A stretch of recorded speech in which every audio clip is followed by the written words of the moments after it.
እሺ ተመልካቾች እንዴት ናችሁ? ዓለም አቀፍ ሁኔታ እንዴት የእያንዳንዳችሁን ህይወት ደግሞ የሁላችንን ህይወት እንዴት እንደሚነካ የተወሰነ ሀሳብ ሰጣችኋለሁ። ምናልባት ብዙዎቻችሁ ተመልክታችሁ ሊሆን ይችላል እና ኢኮኖሚክስ እውነተኛ ህይወትን እንዴት እንደሚነካ በደንብ ማስረዳት ያስፈልጋል። ቀላል ነው ሀሳቡ፣ ግን በጣም ተጽዕኖ ፈጣሪ የሚባለው ሀሳብ ነው። ለምሳሌ ዓለም አቀፍ ክስተት እንዴት የየዕለቱ ህይወቶቻችንን ሊወስኑ ይችላሉ። ከዳቦ ዋጋ እስከ ነዳጅ ዋጋ ድረስ ብትመለከቱ፣ ለምሳሌ ባላችሁበት መንደር ውስጥ ያለ እውነተኛ ላይ የተመሰረተውን ሁኔታ ብትመለከቱ፣ መሰረታዊ የሚባለው ምክንያት ተጽዕኖ የፈጠረው ከሰፈራችሁ ውጭ ያለ ነው። ሰፈራችሁ ውስጥ አንድ ሱቅ ብትኖር እዛች ሱቅ ላይ ያለው ዋጋ ከፍና ዝቅ ሁኔታ ከዛ ሰፈር ውጭ ያለ የተወሰነ ነው። ኢቭን ከዛ ሰፈር ውጭ አይደለም፣ ከኢትዮጵያ ውጭ ያለ ነው። ይህ ግሎባላይዜሽን የሚባለው ሁኔታ ማለት ነው። ለምሳሌ የቡና አምራች ገበሬ ዓለም አቀፍ ዋጋ ላይ ተጽዕኖ ይፈጠርበታል። ለምሳሌ ኢትዮጵያ በጣም ትልቅ ቡና አምራች ሀገር ነች።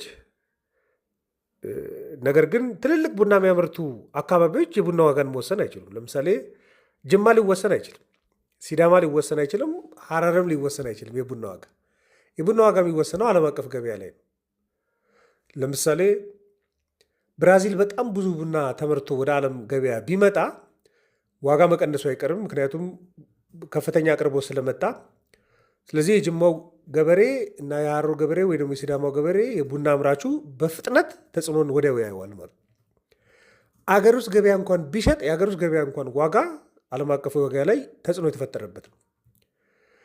በጥራት እንኳን ቢያመርት ማለት ነው። በጥራት ቢያመርት እንኳን ዋጋ መቀነሱ አይቀርም። ይሄ እኮ የገበሬው ድክመት ሆኖ አይደለም። የገበሬው ወይ ደግሞ ሀገር ውስጥ ያለ የጥራት ችግር አይደለም፣ ስላለ አይደለም። ዓለም አቀፍ የፍላጎትና አቅርቦት ጉዳይ እዚህ መንደር ውስጥ ያለ አርሶ አደርን ተጽዕኖ ይፈጥራል። ይሄ የኮሞዲቲ ፕራይስ የምንለው ችግር ነው። ለምሳሌ አሁን በቅርቡ የምታስተውሉትን የነዳጅ ዋጋ ሁኔታ ተመልከቱ። አሁን የነዳጅ ዋጋ ኢምፖርትድ ኢንፍሌሽን የሚባለው ሀሳብ አለ። ከውጭ አብሮ የሚመጡ ከውጭ ባለ ሰበብ ዋጋ የሚንርበት ማለት ነው። ለምሳሌ ኢትዮጵያ ከፍተኛ ነዳጅ አስመጪ ሀገር ነች እና በዓለም አቀፍ ሁኔታ ነዳጅ ዋጋው ሲጨምር ሀገር ውስጥ በፍጥነት ዋጋው ይጨምራል። መንግስት ቢደጉምም ዋጋው መጨመሩ አይቀርም። እስከ መቼም ሊደጉም ስለማይችል ገደብ ስላለበት ማለት ነው። ስለዚህ ነዳጅ ሳውዲ አረቢያ ሲጨምር ሰፈር ውስጥ ያለ ታክሲ ዋጋ፣ ሰፈር ውስጥ ያለ የባጃጅ ዋጋ ይጨምራል። ሰፈር ውስጥ ያለ ዳቦ ዋጋ ሊጨምር ይችላል። ድርጅቶች የማምረቻ ወጪዎቻቸው ዋጋቸው ሊጨምር ይችላል። የእነሱ ዋጋ ከጨመረ ደግሞ የማምረቻ ዋጋ አብሮ ይጨምራል። ኢቭን የቲማቲም ዋጋ፣ የሽንኩርት ዋጋም ይጨምራል። ገበሬው ደክሞ ወይ ደግሞ ስላላመረተ እኮ አይደለም፣ ግን ከገበሬው ወደ ማዕከል ገበያ የሚያመጣው ትራንስፖርት ደግሞ በነዳጅ እጥረት ምክንያት፣ በነዳጅ ዋጋ መጨመር ምክንያት ይወደዳል። ኢምፖርትድ ኢንፍሌሽን። መንደራችሁ ውስጥ ያለችው ታክሲ፣ መንደር ውስጥ ያለችው ባጃጅ ዋጋ የጨመረው ዓለም አቀፍ ገበያ ላይ ነዳጅ ዋጋ ስለጨመረ ሉክ። ለምሳሌ ምንዛሬን አስታውሱት። እንደውም ይሄ በጣም ስውር የሚሆነው ዘዋሪ እና ተጽዕኖ ፈጣሪ ምንዛሬ ነው። እናንተ በጣም ጥራችሁ እየሰራችሁ ነው፣ ገበሬውም አምራችሁም ወጥሮ እየሰራ ነው። ግን የኢትዮጵያ ብር በዓለም አቀፍ ገበያ ላይ ቢዳከም ኢምፖርት ማድረግ ውድ ነው የሚሆነው። ስለዚህ ከውጭ በጣም ብዙ ጥሬ ዕቃ የሚያመጡ ድርጅቶች በሙሉ ውድ ነው የሚሆንባቸው። ስለዚህ የሁሉም ሴክተር ወጪና ዋጋ መጨመሩ አይቀርም ማለት ነው። አሁን እኮ በሀገር ውስጥ ፍላጎት ስላደገ አይደለም ዋጋ እየጨመረ ያለው፣ ግን በውጭ ሀገር ምንዛሬ የኢትዮጵያ ገንዘብ ስለተዳከመ ብቻ ዋጋ ይጨምራል ማለት ነው። በፍጹም በቁጥጥራችሁ የማትይዙት ይሄ በሙሉ ዓለም አቀፍ ሁኔታው የግል ህይወቶቻችንን እየወሰነ መሆኑን በደንብ እንድታዩ የሚያደርግ ኢኮኖሚክስ ማለት ይሄ ነው። ለምሳሌ ዓለም አቀፍ ፍላጎትን አስቡት።